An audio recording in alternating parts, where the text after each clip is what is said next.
Welcome to episode 2 of How to Be an Outsider, Age is a Virtue. And I'm interviewing 2 phenomenal, very virtuous women who are a part of our community and outsiders in different ways. First up, we have Laura Stovall, who, on top of being an incredible volunteer and Indigenous advocate and doing a lot of work in various spaces, is an author and historian. Our second guest is Claudette Kendall. Again, award-winning volunteer, member of our community, and a friend that I met in the swimming pool. As I spent time talking to both of these women, who I recognise are just 2 amongst a much larger community, I'm impressed by the different ways that they have cultivated these spaces as a sense of belonging and relationship to the outdoors. And I found their stories fascinating and inspiring, and I hope as you listen that you will too.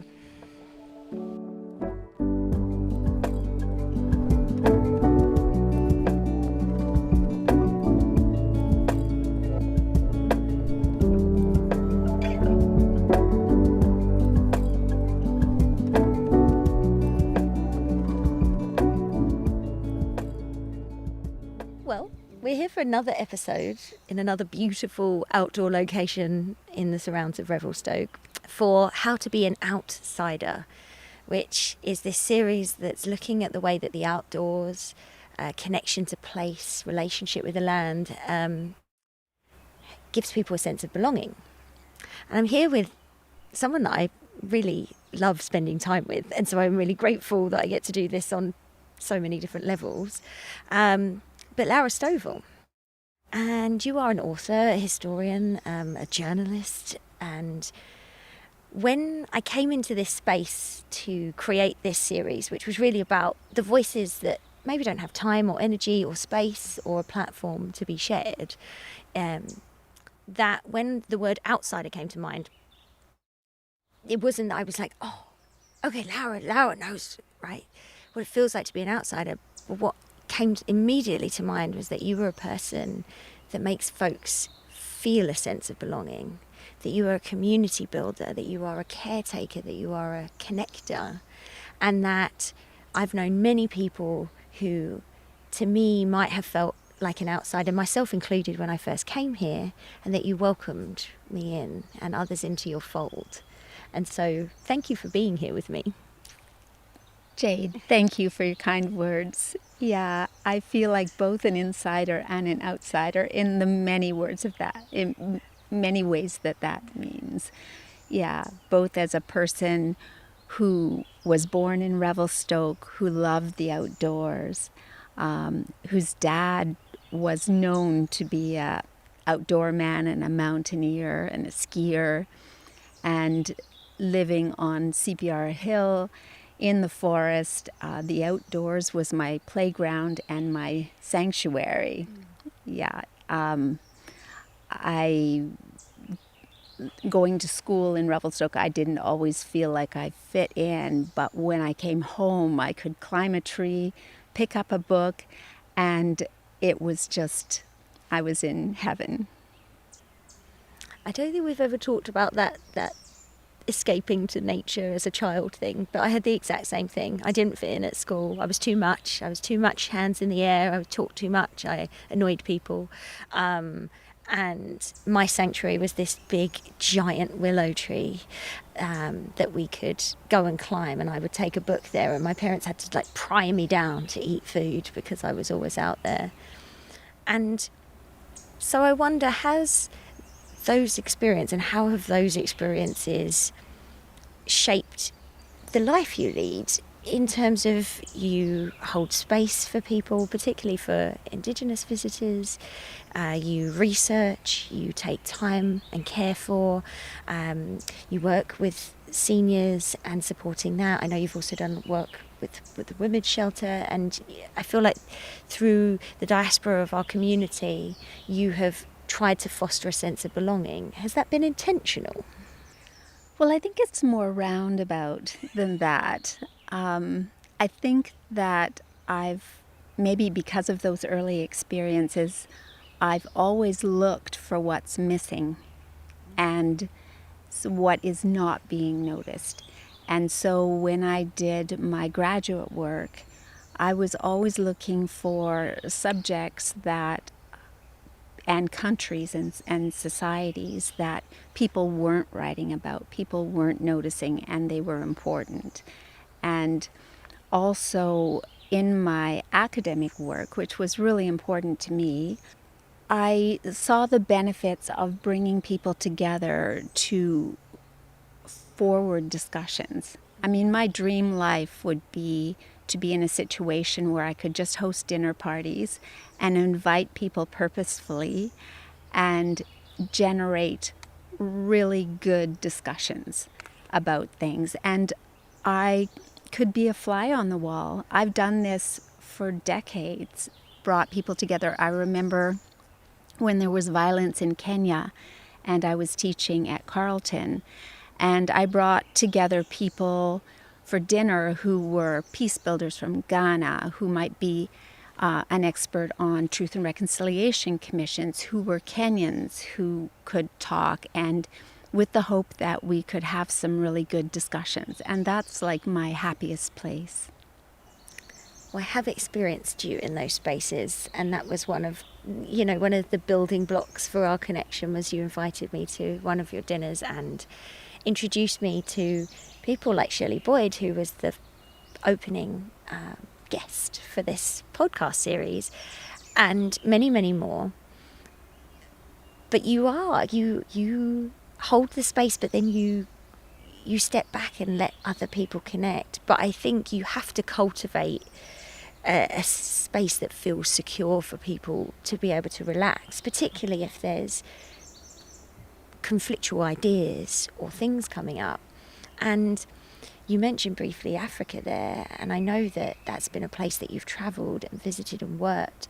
And I'm wondering how your different cultural experiences through travel or upbringing or place have shaped your understanding of, I don't know, the outdoors or being outside and then belonging, those three things maybe?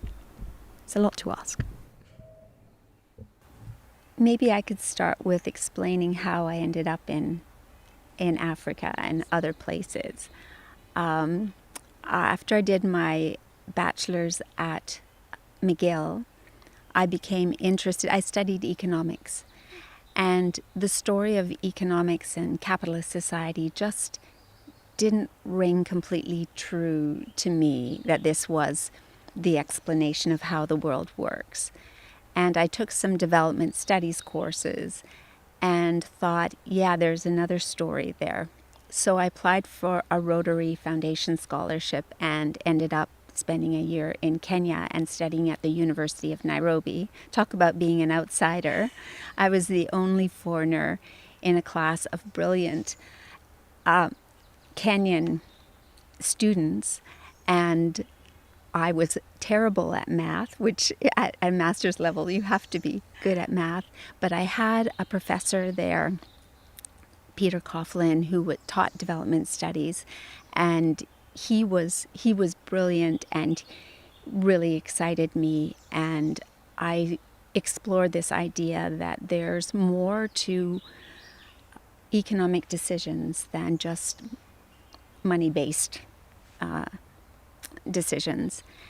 And so I had the possibility of exploring there. But while I was there, I also saw great inequality and the injustice of colonialism, and also internal injustice and inequality, and needed to deal with that. So several years later, I applied to be a teacher in Botswana as a volunteer with the World University Services of Canada.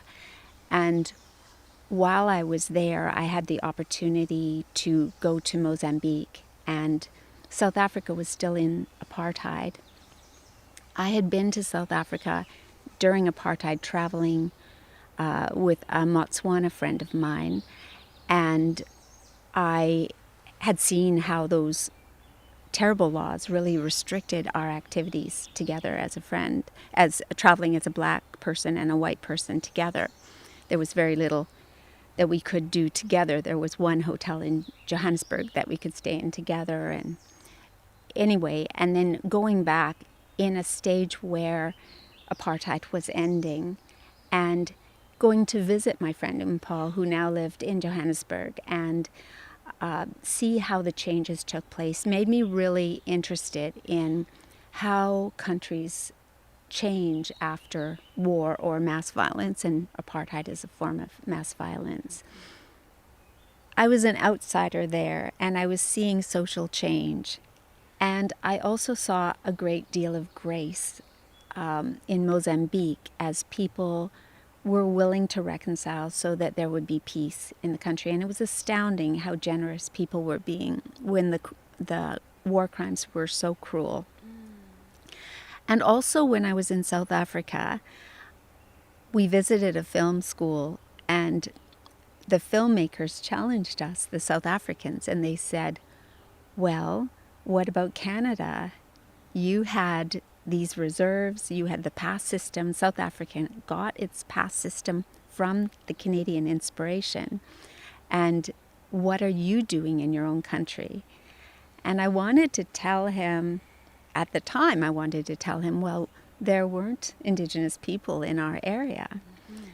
But the question stayed with me, and I think it formed my next steps. I worked for a few years in the downtown East Side, and I then did a master's in educational studies looking at the Bosnian conflict, and looking at how people reconciled after that. So the African experience was really important to me in shaping the subjects that I looked at.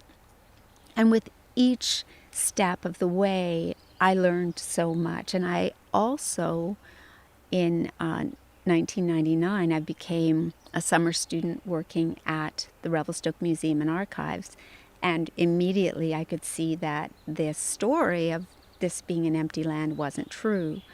And the more I dug, the more I realized that for somebody who was studying mass violence, here was a classic case of mass violence when you push people off the land. And so I learned more about the Sinaiaks people and came to care about it deeply. And because of that background, I felt like the Sinaiaks are the insiders and we're the outsiders. And I think we need to understand that. And again, the kind of generosity that I'd seen in Mozambique, the Sinaiaks are showing to us in spades. And we could learn and benefit so much if we think humbly and in the spirit of friendship, and really embrace not only them and the other Indigenous people that knew this land, but also embrace the land itself that was so well cared for. Thank you so much for sharing. You've lived a really interesting and diverse life, I think. And it's funny when you talked about this development module. I did a developmental geography module. It was my only female professor. Her name is Geraldine Wharton. And we were looking at flood risk in Africa and the utilization of very simple hydrological tools that enabled them to look and predict flooding and make sure that they could build roads that provided access for emergency care and things like that. And she had spent a lot of time in different countries within Africa, but she was the first person that got me thinking about a wider world that was not, came in four walls with a hotel room, which I was lucky to travel. Neither of my parents got to travel. They didn't have passports until they were deep into their adulthood through their upbringing, but they really wanted me to see things. But I was coming out into the world with a very scientific, colonial lens. And when you talk about grace, when you talk about when I was traveling through places like Cambodia and Vietnam and seeing people, that was the first time I'd seen people in relationship with the land, deeply connected to the monsoon, deeply connected to things that grew there natively and flourished, and then coming here and finding what I would call the greatest home I've ever had. And as you say, learning about the Sinacht and the indigenous pedagogies, the indigenous ways of knowing and being, through my work as an educator, have opened me and revealed parts of myself of a sense of belonging, a sense of understanding that we are nature, that we are made of all the same elements, and that there is spirit within that. And then those messages trickle back, or up, I should say, to my mum, who I recognise had a lot of this teaching for me through the way she tended our gardens, and through the way she spoke to the plants, and through the way that she will communicate with water. And it's like these full circles of feeling, yes, like an outsider, and then coming into a space and recognising that I'm supported here and I'm taken care of. And I wonder, do you feel taken care of within this space? I know that you do a lot of taking care of people. That's what I see anyway within our community, or different folks. And I wonder if in this life, the environment, the place around us takes care of you in some way too. Well, that became very clear during COVID, because when COVID hit, nobody was seeing each other. And I was so alone. I felt so alone, even though there were people living around me. But in my household, I was alone. I didn't even have my lovely dog at that point. But I was reading at the time Robin Wall Kimmerer's book, Braiding Sweetgrass, and she talks about our plant relatives and just the land, and I knew that the land had always nurtured me. And so I started walking. It was the end of March 2020, and I started just going up on the hill where I had grown up, and I found a tree that I called my grandmother tree, and I started noticing things I had never noticed before, like the beaked hazelnut flower, the first bloom of spring, this hot pink petals, but it's so tiny. I had walked by it so many times and started to notice other things, and phoned a naturalist friend, John Woods, and he told me about a course about drawing nature, and we talked about plants, and it was really the plants that got me through the first stages of COVID, and then ended up doing a project called Stories of the Forest,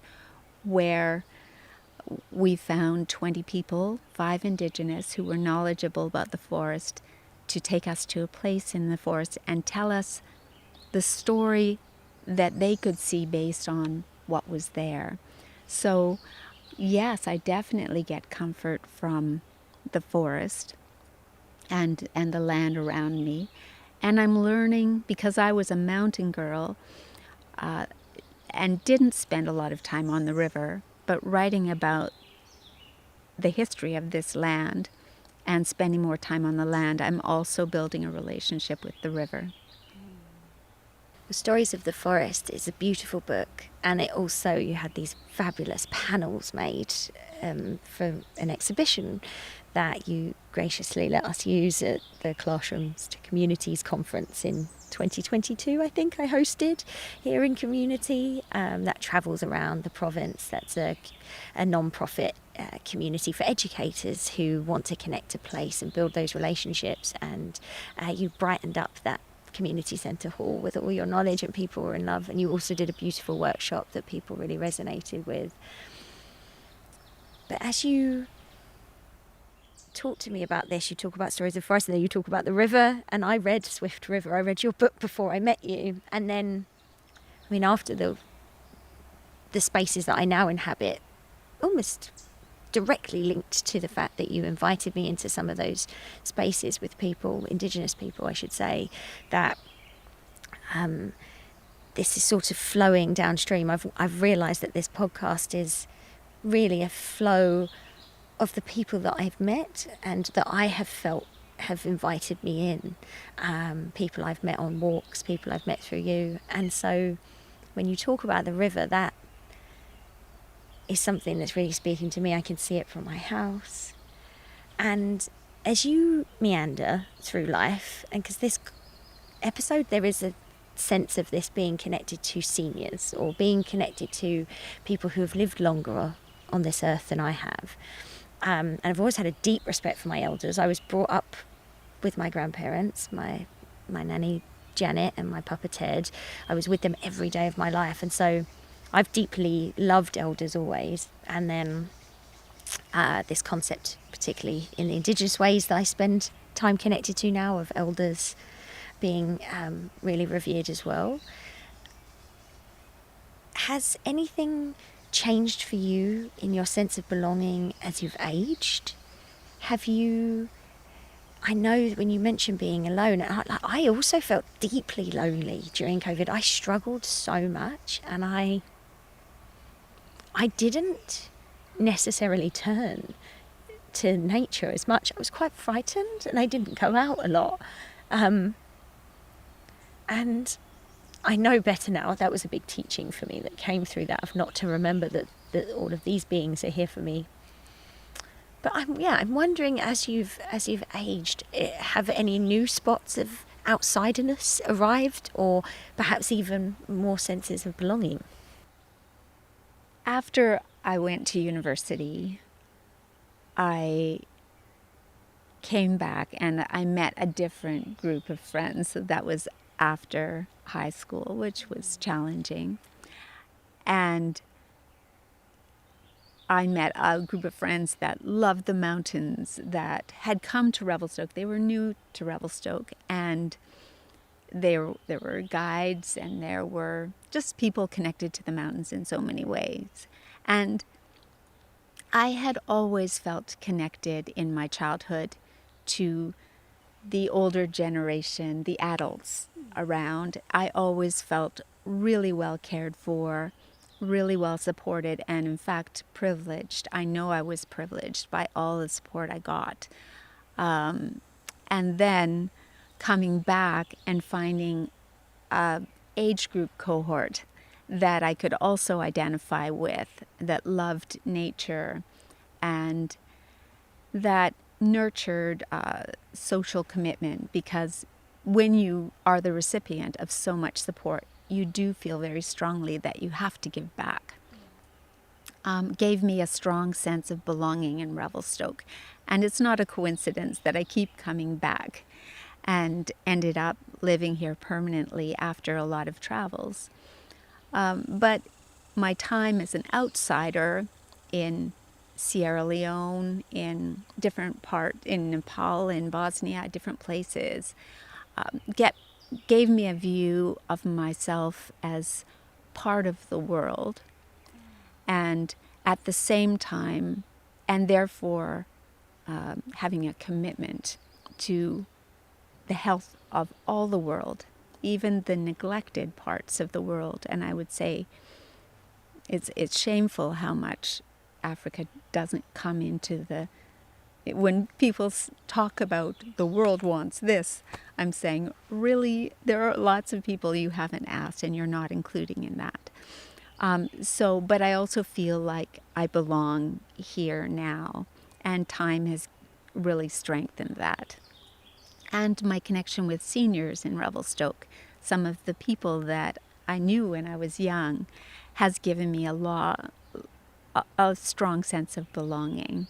And as we reinforce people's belongingness, no matter what their involvement in the community is, no matter what their health is, no matter whether they have family or not, it's important that everybody feels valued and included.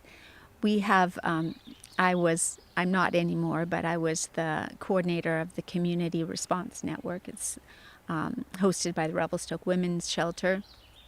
And we developed a newspaper where we profile seniors in town. And to me, it's just obvious that absolutely everybody has a fascinating story to tell, and they belong and they need to be listened to. That's so lovely.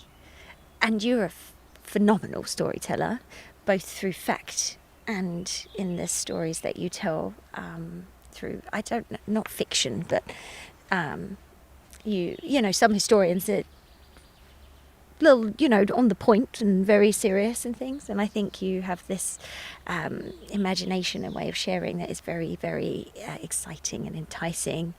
I've just done some work with an Indigenous author called Leona Prince, and she's written a bunch of children's books. But she says, rather than what are your goals for the next 6 months to 1 year, rather than what are your goals, what are the stories that you want to tell in 6 months' time? And that just really deeply resonated with me, because I love people's stories. My grandfather was an epic storyteller. I like to believe that my life is built around stories and telling stories, and this is about telling other people's stories, however small that little cross-section is. But it is a magical thing to be in a community with people like yourself, where you don't just highlight or hierarchically promote a particular story. Another wonderful woman that I met very recently, she's my friend's mum. Her name's Amina Razak.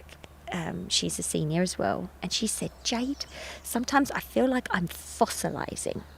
I am getting so rigid and set. And we got to hang out with her for a weekend for her daughter's birthday. And she just said, I love being around your generation, because you're always pushing and shifting and changing and questioning. And I would say that perhaps I had a perception of aging as closing and of putting a lid on and of fossilizing. And people like yourself and people that are coming into my life just disprove that. And I wonder, for maybe almost the final point, how, as you look forward to your next however many long, I mean, what are the stories that you want to tell in the next 6 to 12 months or beyond? I'm not going to answer your question directly. It's a bit personal, yeah. No, it's not that. It's about reconciliation. Because for too long, the Europeans have been the storytellers. We're the ones who established what stories were on the land. And therefore, despite all the facts, I knew the story was this was an empty land. And I think of reconciliation as much not telling stories as telling stories. And when people ask me what I think Indigenous reconciliation is, well, it's complicated. But for me, in my life, the only really practical thing I can do is be of service. And so that might mean hosting potlucks, or it might mean providing rooms for people who are staying. It might mean being a secretary to the Inchilum Cultural Research Centre Board, because it's a useful thing to do, or packing boxes. It is whatever comes up, and we can all be of service. And sometimes, I think it was Justice Sinclair who said, Indigenous people don't need to be always the ones talking about this. Settlers need to also share what happened. And so sometimes it does involve telling stories educating our own populations about what the stories of this river are in complement to the Indigenous people telling their own stories. And so I think when I think about storytelling, I'm not sure what my next ones are going to be. It'll be whatever I think is useful, and maybe where I'm invited to tell a story. But yeah, I think that my life might not move towards storytelling. It might move to other ways of being in service.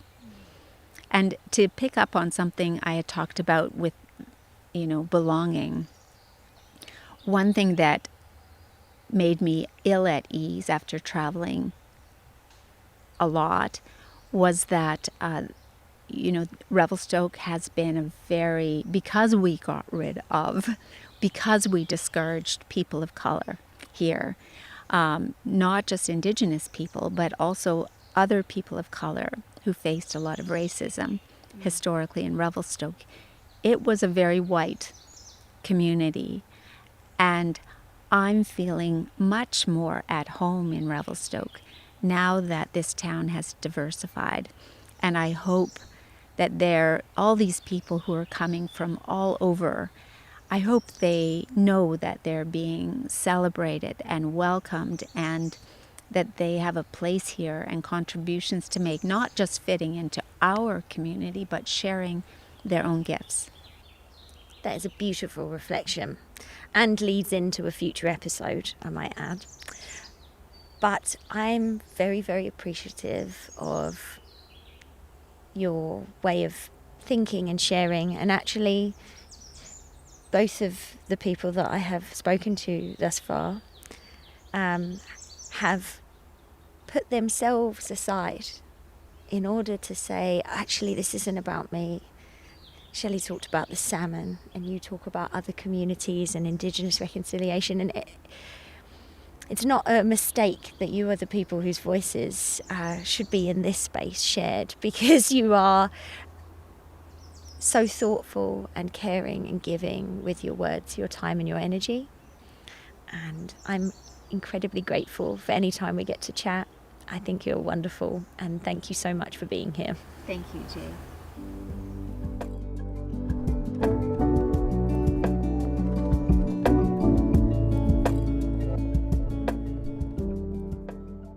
Well, thank you so much, Claudette, for joining us for this next episode of How to Be an Outsider, and a podcast that sort of explores a sense of belonging and place in connection to the outside in Revelstoke.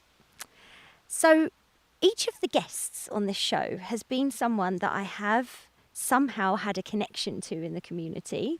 And whilst we were introduced formally by one of our other guests on this episode, Laura Stovall, I had met you in the swimming pool.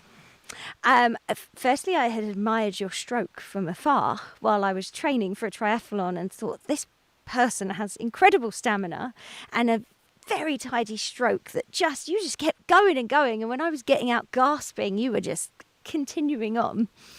And then we chatted in the changing room, and I was impressed. You had a hat and a swim hat and a towel from this sort of like across the lake swim, which is this sort of distance wild swim. And we got chatting, and you told me a bit of your story, which we'll dive into later. But I wonder, for our guests who don't know you, perhaps you could just let them know who you are and how you're connected to Revelstoke. Thank you, Jade. I first came to Revelstoke when my husband accepted a job here with the Employment Centre. That was back in 1981. We both grew up in Saskatchewan, and like I grew up on a farm, he was a town boy, I was a country girl. We met in high school, actually, and he was employed with the Canadian government.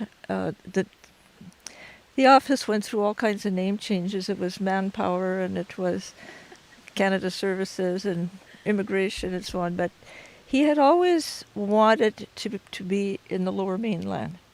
And so he applied on various competitions, and he was offered a job here, and he saw it as sort of a stepping stone. It would get us into BC.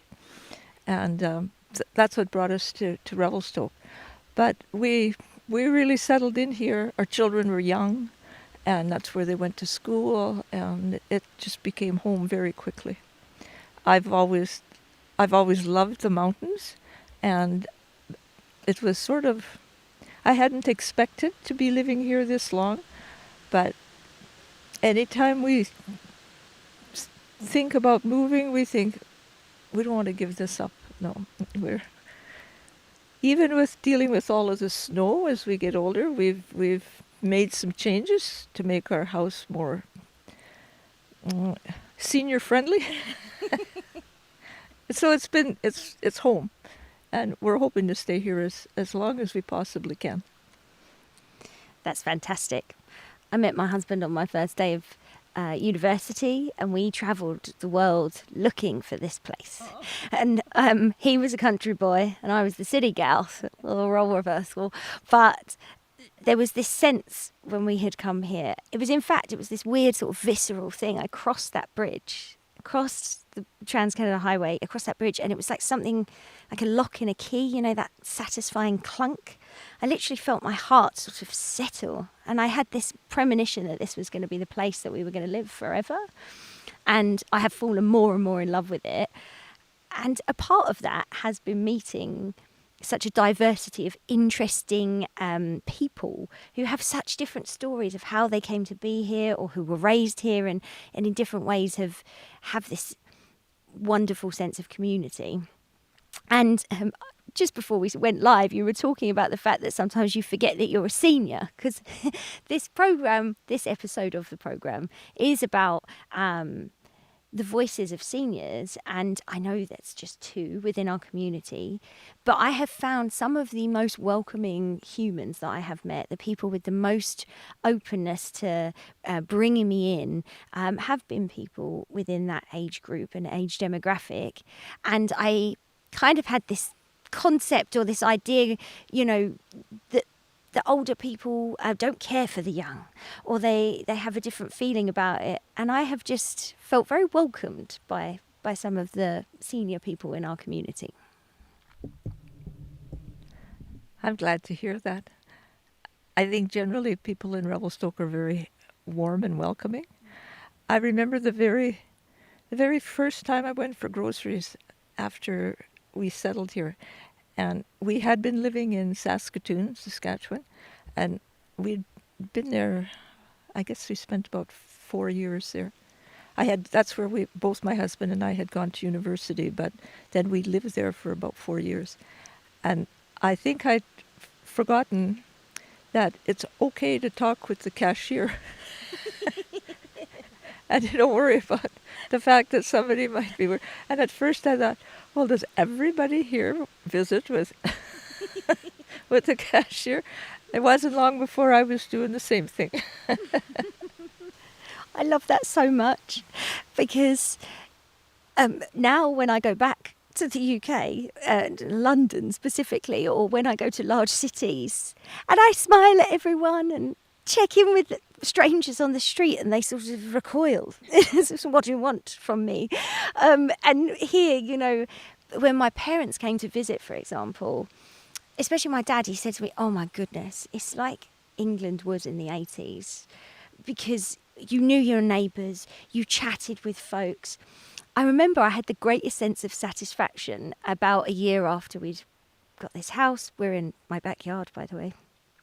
And my neighbour, our closest neighbour, lovely people, now great friends, came over and actually asked, do you have a pie dish? We want to cook a pie and we don't have a pie dish. And also, maybe, do you have some sugar? We also forgot that. And I just felt so proud. I was like, I have both of those things and I can deliver for you. I felt it's like such a massive sense of accomplishment. And I feel that sense of belonging, that I have value, that, I mean, of course, you know, you have to be able to buy the sugar or the dish, but it felt more like an inherent value just as a human for existing and for being someone that was open to being communicated with. Have you always felt a sense of belonging? It seems to me like you have an ease of moving through things when I've met you in different spaces now. Did you ever feel uncomfortable or not belonging in any of the places you've been? I think I was most uncomfortable my first week of university. School had always been pretty easy for me, and I had just sort of assumed, oh yeah, I'll go to university. And I had got a small scholarship, and I was thinking just be a walk in the park. I didn't know how to use the city transit bus. I didn't realize I was supposed to have selected courses. I was so naive. I thought, what am I doing here?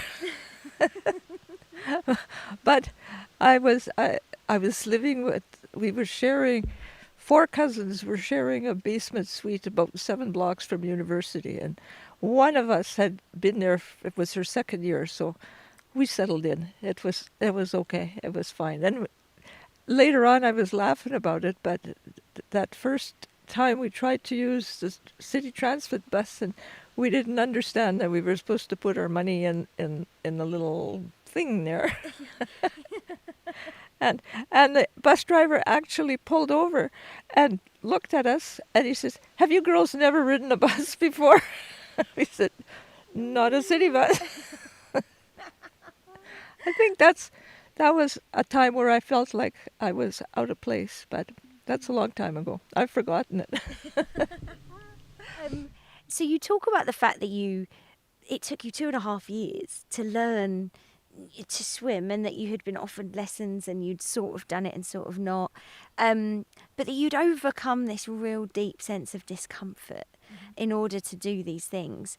And I know I love swimming. My dad also had to teach himself to swim at a much later point, and for him it was a huge thing that we learnt to swim, because he thought it was a safety thing and a confidence thing.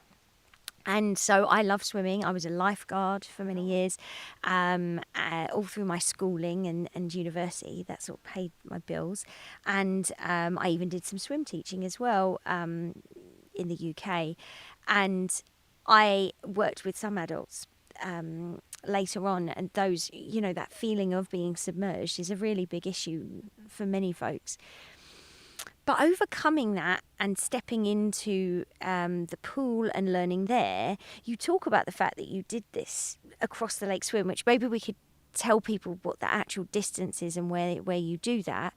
But I know from going from a pool and then doing a triathlon in a lake how intimidating it is. And I mentioned earlier that sometimes I feel like when I can't see the bottom that there might be monsters, sort of mythical beasts, if you will, coming to eat my toes.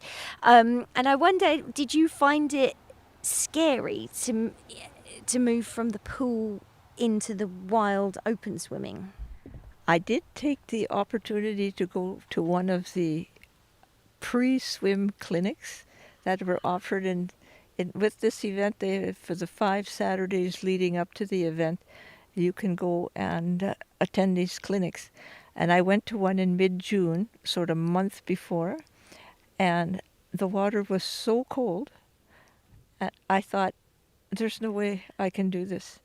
But my son assured me that by the middle of July, it's usually warmer.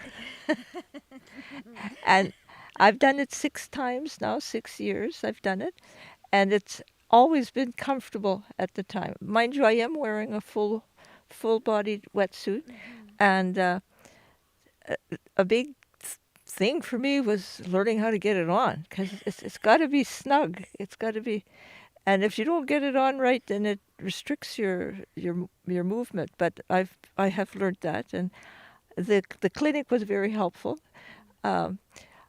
I also had the assurance that, I had a paddler beside me, although I never needed the paddler. She was there if I needed her. It helped me enormously also with sighting, because then the paddler can see the finish line much better than you can with your head at the surface of the water. But can't say that I ever felt really frightened, because although I was very slow to learn to swim, after I did learn to swim, I one day discovered that I am extremely buoyant. I can be in the deep end of the pool, standing still, and I only go into my chin. I don't sink.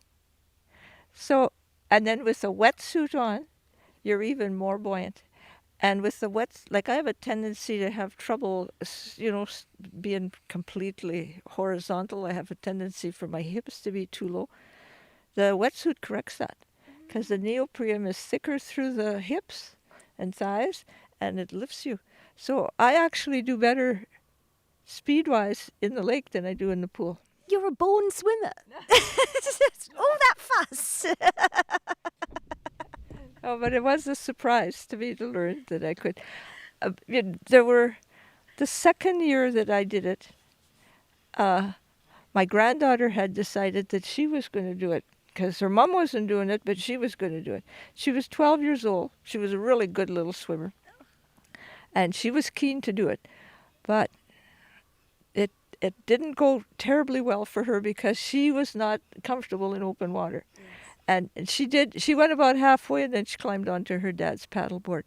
But that year, in January, I had broken my shoulder cross-country skiing.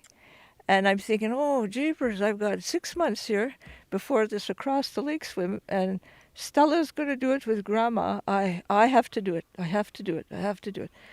And the physiotherapist kept saying, well, it's good to have a goal. Yeah. But that's where this Connie, who I mentioned before, I knew that she did across the lake to swim doing the double arm backstroke. She swims like this. And so I discovered that I couldn't bring my arm out of the water yet, but I could use this hand to help me pull my arm back. And I did across the lake swim on my back the second time. And how far? 2.1 kilometers. Yes. It's the equivalent to 84 lengths of the pool. Okay. Not a small distance. Scott, the cameraman and fellow triathlete, what did we swim? 1,500 metres? We were both very tired at the end of that. And I remember the first time I swam that length in the pool, I just thought, this is going on forever. So you do have to have that endurance. I think, when I'm thinking about it, when you're talking, it's not just this physical thing, though. It's this mental strength and resilience that builds.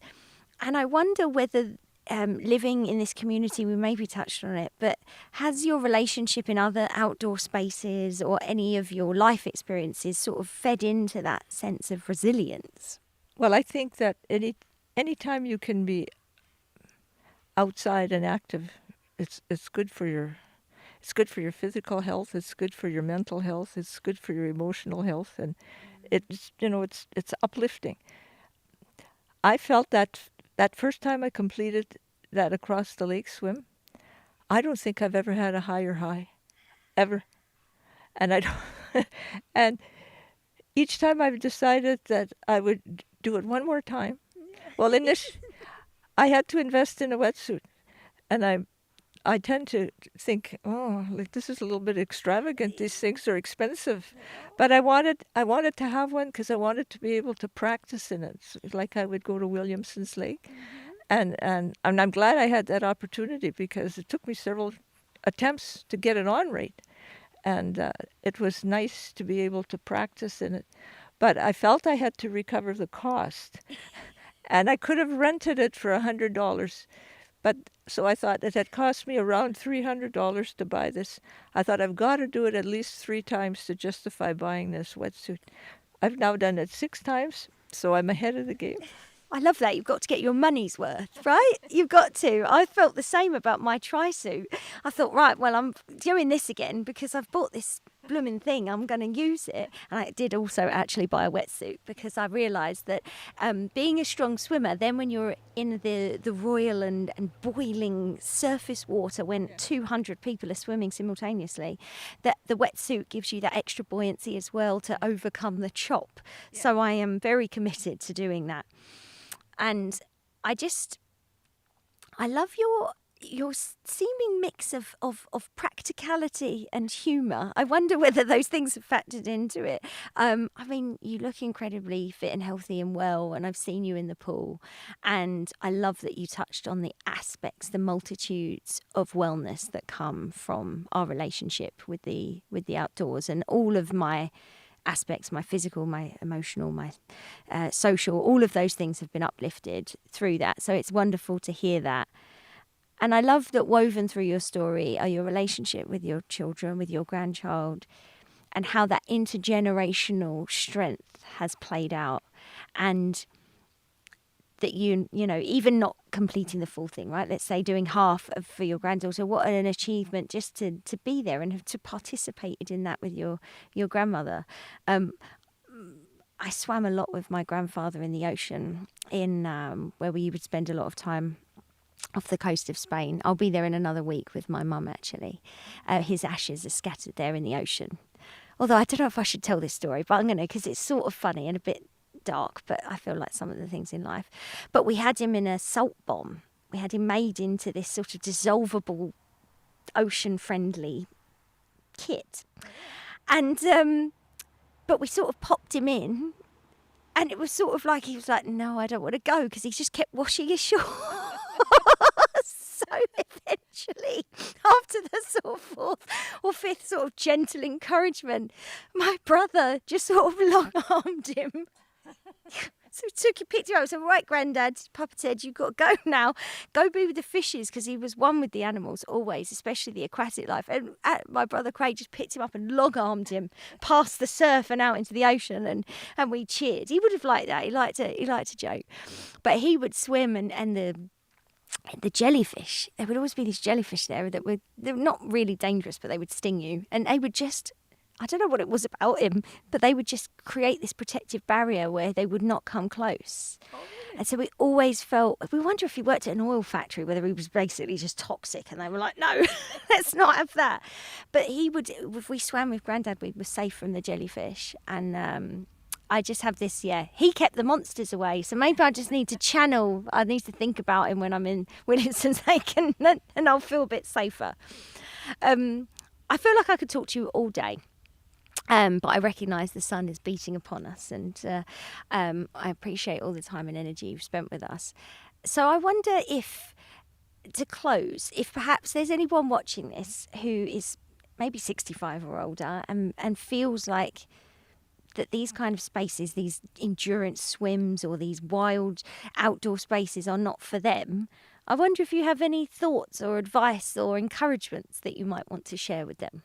Well, anybody who saw me swim in the pool here when I was learning, I think they say, if that lady can do it, anybody can do it. And I really believe that. Like, I still don't consider myself a strong swimmer, but I think that with perseverance, you can accomplish a lot. Like if somebody had suggested to me years ago that I would ever do something like this, like all of my family back in Saskatchewan are in complete disbelief that and every year when I finish, I put the picture up on Facebook, and everybody's just saying they can't. My cousins remember how I had to be forced to take those swim lessons in U of S, and how I forced myself to go and never learned to swim. And now I'm swimming across. I really feel, I guess you have to, for me, I think I needed to prove to myself that I had actually learned to swim. Because swimming in a pool, there's a lifeguard, there's an edge there, it's not very dangerous. To go all the way across 2.1 kilometers of open water, that was a real challenge for me. And the first year I did it, I really didn't know if I could do it. But they have a lot of precautions, and it gave me such a lift to actually accomplish that I think sometimes it's just worth taking a risk, and I think most of us are capable of far more than we realize. You know, we just have to make up our minds and do it. And I haven't convinced my husband yet. He is very supportive. He comes to clap and cheer. But last year somehow, he's supposed to be taking pictures as I come in. Somehow he didn't see me. No. But that's all right. Well, Claudette, thank you so very much for agreeing to share and offering all of your wisdom and insight here. I found when I met you in the pool, your story incredibly inspirational then, as I do now. And you actually gave me a bit of an oomph and a lift when I was sort of feeling a bit nervous, really nervous about doing the open water swim as part of the triathlon. So it was really it's like, you told me your story, like, okay, you just commit and you practice and you're going to be fine and you'll do it. It is my intention to do the across the lake swim next summer. So maybe I'll see you there, and maybe one of our husbands can get a picture, and we'll keep an eye out for that. But I'm very, very honoured and inspired, and I maybe should have had a male senior as well. But the women in this community in different ways, and in relationship to the outside, and being these outsiders, these people outside, living life to the fullest in different ways, but both so meaningful. It is a reminder to me that community and belonging and this place matters, and however you choose to engage with it, if you take a risk, if you just put yourself out there, then you can have incredible experiences. And getting to be a part of this and making new connections has meant the world to me. So thank you so much for being here and being a part of it. Well, thank you for having me. It's been a pleasure. In addition to the swimming, I've gotten into more biking because I got an e-bike during COVID, and I still do a lot of cross-country skiing. And the biking community, the cross-country skiing community, they're all so welcoming and friendly, and it's wonderful to be able to get out there and do those things. And it's an outdoor paradise we're fortunate to live in. Thank you for having me.